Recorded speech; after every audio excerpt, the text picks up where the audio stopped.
Bonjour, Jean-Louis Chalmandrier. Je dirige Belém Bois, qui est une des 6 scieries qui sommes missionnées pour scier les bois de Notre-Dame. Notre métier consiste d'une part à exploiter le bois en forêt, c'est-à-dire on est donneur d'ordre pour couper les arbres, les faire débarder, les transporter à la scierie. Un peu, stop. Pour Notre-Dame, il a fallu récupérer les bois que les experts forestiers nous ont proposés.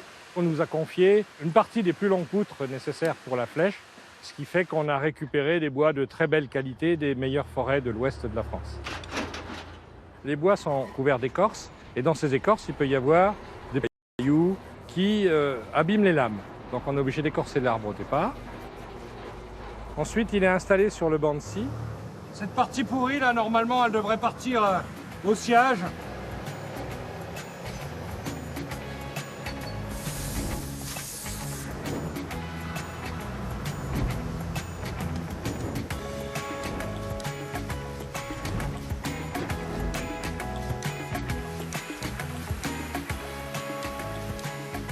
C'est des pièces exceptionnelles, c'est du hors norme et on a été obligé de réapprendre à refaire des poutres de cette dimension à un tel point que l'usine ici a été modifiée spécialement pour faire des produits jusqu'à 16 mètres.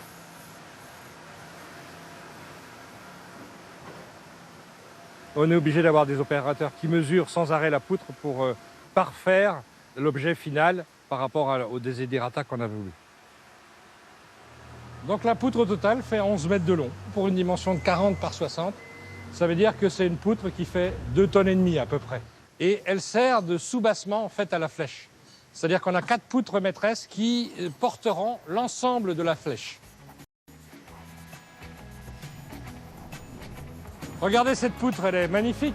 C'est quelque chose d'exceptionnel. Moi, je vais la garantir 1200 ans. Après, j'aurai plus de mal. Elle sera stockée pour être séchée naturellement plusieurs mois et elle sera remise aux charpentiers qui finiront les usinages dessus en fonction du dessin qu'ils auront à mettre en œuvre. C'était très important que Notre-Dame soit faite en bois. Ça démontre qu'on a encore un savoir-faire et qu'on a encore les compétences de notre pays. Si je le fais à mon âge, c'est que c'est de la passion.